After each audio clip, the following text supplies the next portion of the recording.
Good morning. Savitribai Phule एवं पर्यावरण शिक्षण संस्थान के बीएड सेकेंड ईयर भाषा शिक्षण शास्त्र हिंदी संस्कृत के बारे में हम अध्ययन करेंगे।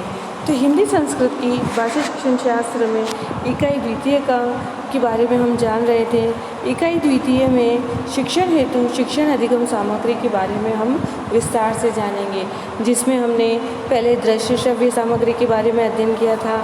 आज हम प्रोजेक्टर क्या है, प्रोजेक्टर के प्रकार, एलसीडी प्रोजेक्टर के एडवांटेज, एलसीडी प्रोजेक्टर के डिसएडवांटेज और पीपीटी के बारे में विस्तार से अध्ययन करेंगे। सबसे पहले हम प्रोजेक्टर क्या है। प्रोजेक्टर जब कक्षाओं में ब्लैक बोर्ड लगा हुआ करता था, जिसमें कि क्वेश्चंस, मैथ्स को इक्वेशंस और साइंस डायग्राम से उन्हें भर दिया जाता था, तो टीचर्स को चौक का इस्तेमाल कर बार बार लिखने की ज़रूरत होती थी किसी कंसेप्ट को समझाने के लिए। तो कभी कभी इन ब्लैक बोर्ड्स में सभी चीज़ें ठीक से समझाया नहीं जा सकता है, तो ऐसे में डिजिटल प्रोजेक्टर्स के इस्तेमाल से टीचर आसानी से कंसंट्रेट होकर स्टूडेंट को सभी कंसेप्ट्स ज़्यादा बेहतर रूप में समझा सकते हैं। तो इससे अब शिक्षक स्लीमलेसली स्टूडेंट्स को पढ़ा सकते हैं बिना किसी चौक का इस्तेमाल किए, जिसमें पहले बहुत समय की वेस्टेज होती थी। ज़्यादा समय मिलने से स्टूडेंट्स अपने सभी डाउट्स को पूछ सकते हैं। इसीलिए प्रोजेक्टर के विषय में जानना अति महत्वपूर्ण है। प्रोजेक्टर को आसान भाषा में जाना जाए तो ये एक ऐसा डिवाइस होता है जिसमें कि एक series of chip, lens, colour, wheels और वेरियस दूसरे गैजेट्स और जिज्मोस का इस्तेमाल होता है, जो कि एक बीम ऑफ लाइट को ग्रहण करता है और उसे बदल देता है। आपके फेवरेट मूवीज़ और टीवी शोज़ में वो भी बढ़िया हाई डेफिनेशन डिटेल के साथ दर्शाता है। एक प्रोजेक्टर ऐसा ऑप्टिकल डिवाइस होता है जो कि एक इमेज या मूविंग इमेज को प्रोजेक्ट करता है एक सरफेस के ऊपर, जो कि मुख्य रूप से एक प्रोजेक्शन सीरम होता है। आज के समय में जो सबसे कॉमन टाइप की प्रोजेक्टर होती है वो है वीडियो प्रोजेक्टर्स को हम कह सकते हैं डिजिटल रिप्लेसमेंट। पहले प्रकार के प्रोजेक्टर्स के जैसे कि स्लाइड प्रोजेक्टर्स, ओवरहेड प्रोजेक्टर। तो प्रोजेक्टर्स का इन्वेंशन चार्ल्स फ्रांसीसी जैकलिन्स ने सन 1894 में किया था। आज के प्रोजेक्टर में कुछ भी समानता नहीं है। जहाँ पहले के ओरिजिनल मॉडल्स में सैल्यूट लिक्विड फिल्म के द्वारा लाइट को ब्लास्ट किया जाता था और इसमें इमेज और साउंड्स को एक साथ स्ट्रिंग किया जाता था, तो कुछ ऐसे टेक्निक्स का इस्तेमाल कर जिनका अभी और इस्तेमाल भी नहीं होता है। अब आपने ये प्रोजेक्टर के बारे में जाना। अब जैसे आपके सामने ये मॉनिटर दिखाया गया है, जिसमें ये एलसीडी प्रोजेक्टर है।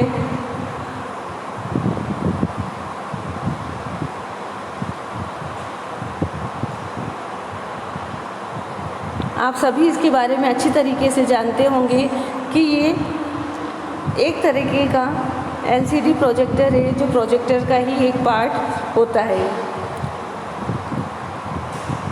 जिसमें आप सभी वीडियो देख सकते हैं।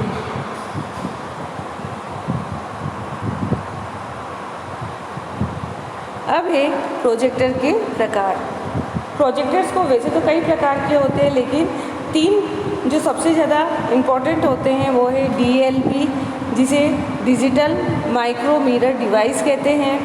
सेकंड है एलसीडी, जिसे लिक्विड क्रिस्टल डिस्प्ले कहा जाता है। और थर्ड है सीआरटी, जिसे कैथोड रे ट्यूब कहा जाता है। अब हम एलसीडी प्रोजेक्टर के बारे में थोड़ा विस्तार से जानेंगे। एलसीडी प्रोजेक्टर एक ऐसा टाइप का वीडियो प्रोजेक्टर होता है जिसका इस्तेमाल डिस्प्लेइंग वीडियो, इमेज और कंप्यूटर डाटा को स्क्रीन में या दूसरे फ्लैट सरफेस में शो करने के लिए इस्तेमाल किया जाता है। ये स्लाइड प्रोजेक्टर या ओवरहेड प्रोजेक्टर का मॉडर्न वर्जन होता है। इमेज डिस्प्ले करने के लिए एलसीडी यानी कि liquid crystal display projector typically light को सेंड है एक मेटल हाइड लैम्प से एक प्रिज्म के द्वारा यह एक सीरीज की डिस्ट्रॉय फिल्टर्स से जो कि उस लाइट को सेपरेट कर देती है 3 पॉली सिलिकॉन पैनल्स में, जिसमें एक रेड के लिए, दूसरा ग्रीन के लिए और तीसरा ब्लू कंपोनेंट्स के लिए वीडियो सिग्नल का होता है। क्योंकि पोलराइज्ड लाइट पास हो जाता है तो इन पैनल्स जो कि कम्बिनेशन होता है तो पोलराइज एलसीडी पैनल और एनालाइजर के द्वारा इंडिविजुअल पिक्सल को ओपन किया जा सकता है। लाइट को अलाउ करने के लिए या क्लोज लाइट को ब्लॉक करने के लिए ये ओपन और क्लोज पिक्सल की कॉम्बिनेशन एक वाइड रेंज की कलर्स और शेड को पैदा कर सकती है। ये प्रोजेक्टेड इमेज में आता है। अब है एलसीडी प्रोजेक्टर के एडवांटेज क्या क्या होते हैं। ये हायर कंट्रास्ट रेडियो होता है। सेकेंड है ये स्पेसिफिक प्रोजेक्टर मॉडल में होता है और शार्पर इमेज होता है स्पेसिफिक प्रोजेक्टर मॉडल्स में होता है। अब है एलसीडी प्रोजेक्टर के डिसएडवांटेज। फर्स्ट है लो कंट्रास्ट रेशियो का होना इक्विपमेंट के डिज़ाइन से, जिसमें उन्हें हाई क्वालिटी ऑप्टिक्स से इक्विप किया गया होता है। सेकेंड है हाई वेट होते हैं। थर्ड है डस्ट बॉक्स इम्प्यूरिटीज़ होते हैं पैनल्स में, इसलिए एलसीडी स्ट्रक्चर प्रोजेक्टर को प्रत्येक 300 घंटों के इस्तेमाल होने के बाद ज़रूर से साफ करना चाहिए। फोर है कलर डिके होते हैं। इसमें limited life time screen door effect दिखाई पड़ता है। ये तब होता है जब निक्सेल के बीच की लाइन विजिबल बन जाती है। फिर है इसमें डस्ट इशू बहुत ज़्यादा होती है। इस डस्ट एक्यूमुलेशंस के होने से कंट्रास्ट रेशियो में करीब 50% तक की ओवर टाइम में कमी देखने को मिल सकती है। डेड पिक्सल का होना एलसीडी मॉनिटर में होता है। अब ये आपने एलसीडी प्रोजेक्टर के एडवांटेज और डिसएडवांटेज के बारे में जाना। अब आपको पावर पॉइंट के बारे में विस्तार से जानेंगे, क्योंकि पावर पॉइंट भी शिक्षण सहायक सामग्री यानी कि पीपीटी पावर पॉइंट तकनीक एक माइक्रो सॉफ्टवेयर होता है जिसके लिए ये शिक्षण सहायक सामग्री में आपकी सहायता शिक्षक की सहायता करता है। अब हम फर्स्ट पावर पॉइंट की अवधारणा, फिर पावर पॉइंट का परिचय, फिर पावर पॉइंट की विभिन्न अंग, प्रेजेंटेशन के तत्व, प्रेजेंटेशन को तैयार करना और प्रेजेंटेशन को सुरक्षित रखना। तो इस तरीके से हम पावर पॉइंट के बारे में यानी कि पीपीटी कैसे बनाते हैं और पीपीटी क्यों आवश्यक होती है उसके बारे में विस्तार से जानेंगे। पावर पॉइंट की अवधारणा। माइक्रोसॉफ्ट पावर पॉइंट आधुनिक समय का सॉफ्टवेयर है। इसका प्रयोग व्यावसायिक सूचनाओं के प्रस्तुतिकरण में भी किया जाता है। यह श्रव्य और दृश्य दोनों प्रकार से किया जाता है। श्रव्य एवं दृश्य प्रस्तुतियों के लिए विभिन्न प्रकार के संसाधनों का एकत्रीकरण एवं समन्वय किया जाता है।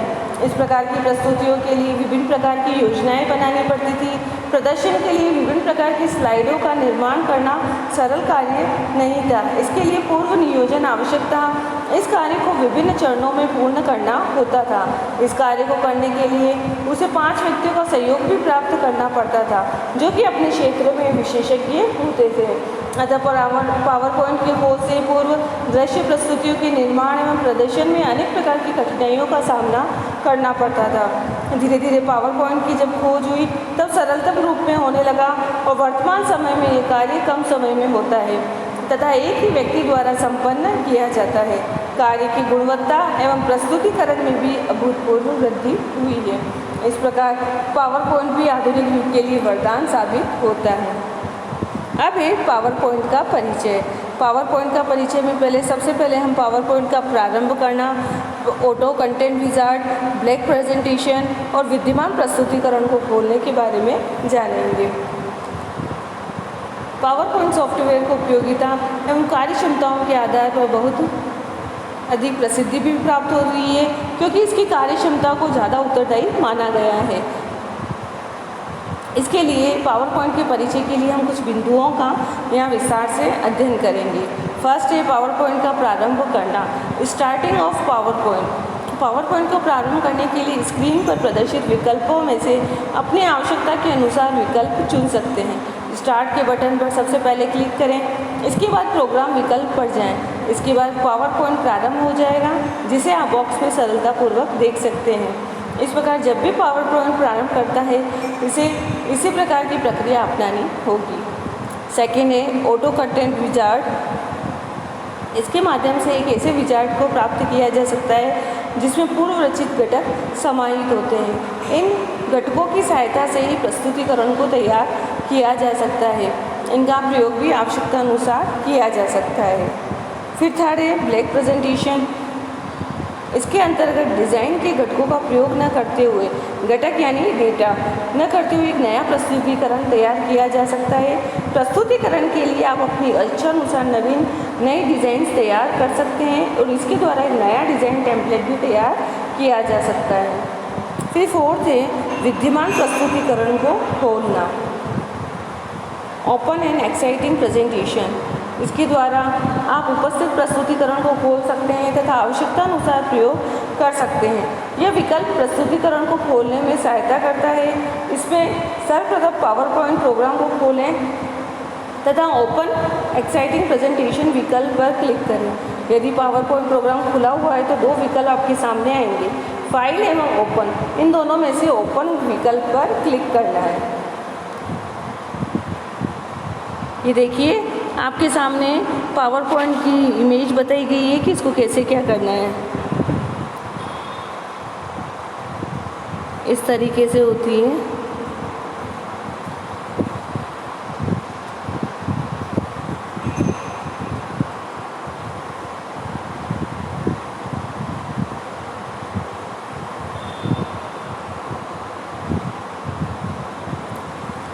ये देखिए MS पावर पॉइंट प्रेजेंटेशन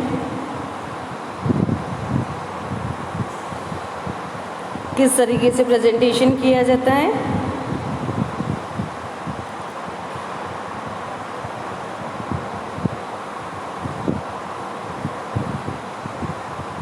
सबसे पहले आपके सामने शीट आती है।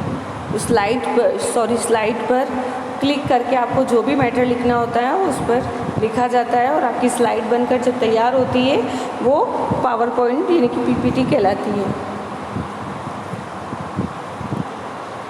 पहले ये ब्लैंक आती है, उसके बाद आपको जो भी डेटा देना होता है या जैसे भी आपको कलरफुल करनी होती है तो इसमें टूल बार में जाके आपको कर सकते हैं। अब है पावर पॉइंट के विभिन्न अंग। पावर पॉइंट का प्रयोग प्रारंभ करते हैं तो एक खाली सफ़ेद भाग जो स्क्रीन पर प्रदर्शित होता है जो कि आयताकार होता है। इस आयताकार क्षेत्र को स्लाइड कहते हैं। इसके विभिन्न अंग जो निम्नलिखित हैं। फर्स्ट है टाइटल बार। ये पावर पॉइंट का सबसे ऊपर का भाग होता है जिसका प्रयोग एप्लीकेशन के नाम को प्रदर्शित करने में तथा प्रेजेंटेशन के शीर्षक को प्रदर्शित करने में होता है। फिर सेकंड है menu bar. Menu bar title bar के नीचे की ओर होता है। पावर पॉइंट के सभी कमांड 9 हेडिंग्स में बटे होते हैं जिन्हें मेन्यू कहते हैं। मेन्यू बार में विभिन्न मेन्यूज की सूची होती है जैसे file, edit, view, insert, format, tools, slide show, window और हेल्प आदि। प्रत्येक मेन्यू में 10 कमांड होते हैं जिसे मेन्यू ऑप्शंस कहते हैं। थर्ड है टूल बार। इसमें 2 बटन पाए जाते हैं जो मेन्यू कमांड के शॉर्टकट्स होते हैं।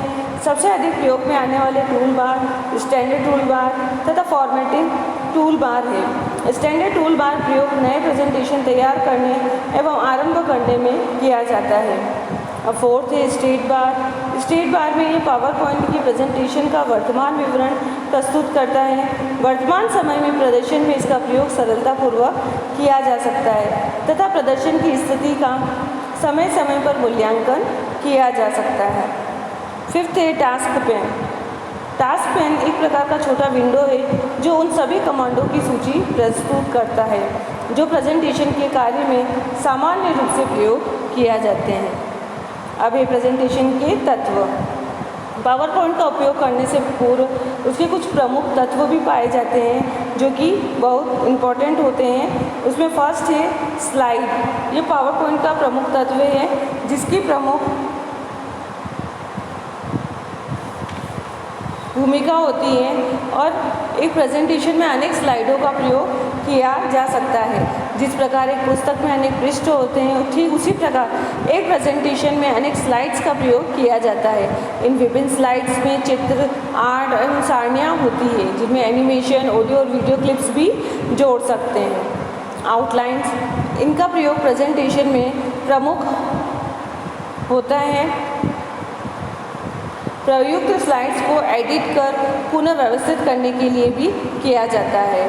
थर्ड है स्पीकर नोट, इसमें भी प्रेजेंटेशन के मुख्य पॉइंट होते हैं। इनका प्रयोग प्रेजेंटेशन के समय के अनुसार रिमाइंडर के रूप में होता है। और फोर्थ है हैंडआउट्स, हैंडआउट्स में पेपर की नकल होते हैं जो प्रेजेंटेशन के समय दर्शकों को प्रदान किए जाते हैं। इस एक पृष्ठ से 1 से लेकर 9 स्लाइड्स तक को चिह्नित किया जा सकता है। अब है प्रेजेंटेशन को तैयार करना।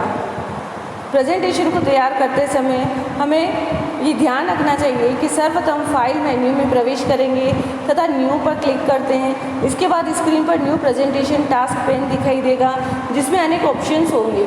इनमें से ब्लैंक प्रेजेंटेशन ऑप्शन पर क्लिक करेंगे। इसके बाद प्रेजेंटेशन की प्रत्येक स्लाइड के लिए अलग लेआउट अपनाना पड़ता है। लेआउट का टेक्स्ट एवं चित्रों की व्यवस्था से है, जिन्हें स्लाइड्स में उचित विधि से व्यवस्थित किया जाता है। जिस टेक्स्ट या ऑब्जेक्ट को आप स्लाइड में समाविष्ट करना चाहते हैं, उसको प्लेस होल्डर में रखा जाता है। प्लेस होल्डर का प्रयोग भी भिन्न भिन्न कार्यों के लिए किया जाता है। टाइटल प्लेस होल्डर का प्रयोग शीर्षक डालने के लिए किया जाता है। टेक्स्ट प्लेस होल्डर का प्रयोग टेक्स्ट के कार्य में तथा क्लिप आर्ट प्लेस होल्डर का प्रयोग चित्र भरने के लिए प्रयोग किया जाता है। फिर टेक्स्ट को लिखने के बाद प्लेस होल्डर के बाद कहीं भी क्लिक करें तो शीर्षक में टेक्स्ट प्रेजेंटेड बाय के बाद नाम लिख दिया जाता है। अब ये प्रेजेंटेशन को सुरक्षित रखना है, यानी कि सेव टू प्रेजेंटेशन। प्रेजेंटेशन के पूर्ण होने के पश्चात इसे सुरक्षित रखने की प्रक्रिया पूर्ण की जाती है। इसके लिए सर्वप्रथम फाइल मेन्यू में प्रवेश करके सेव पर क्लिक किया जाता है और इसके पश्चात फाइल नेम बॉक्स में प्रेजेंटेशन का नाम टाइप किया जाता है। इसके बाद सेव को क्लिक करके प्रेजेंटेशन को भविष्य के लिए सुरक्षित कर लिया जाता है।